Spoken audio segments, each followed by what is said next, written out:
F'April il-produzzjoni industrijali f'pajjiżna komplet tikber meta mqabbla mal-2016. Dan wara żidiet irreġistrati anke fit-tliet xhur ta' qabel fl-2017.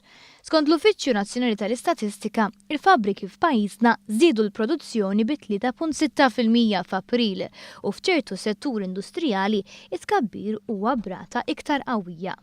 Tikkumplimenta dan kollu l-istqarrija tal-Eurostat li tindika li f'April il-ħwienet esperjenzaw żieda ta' 4.2% fil-beħ tagħhom. Dan b'kuntrast tal-pajjiżi taż-żona euro li kellhom biss żieda ta' 2.5%. Dan jikkonferma riżultati tal-istħarriġ regolari li jagħmel il-Kummissjoni Ewropea fost fabbriki Maltin li waqt il-kampanja elettorali sabet illi 42% tal-kumpaniji qalu li kellhom titjib fil-produzzjoni.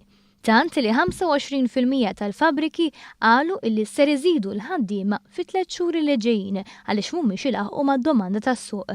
L-istess tħarriġ wera li minkejja li madwar l-Unjoni Ewropea jeżisti pessimiżmu fost il-konsumaturi Ewropej, il-familji Maltin komplew iħossu li s-sitwazzjoni finanzjarja tagħhom tjiebet u li jistennew li se tkompli titjieb fix-xhur li ġejjin. Il-maġġoranza ta' dawk li ħadu sehem fl-istħarriġ rew fiduċja illi il-qatt se jkompli jonqos din il-leġislatura ġdida u li anke l-ekonomija se tkompli tissaħħaħ.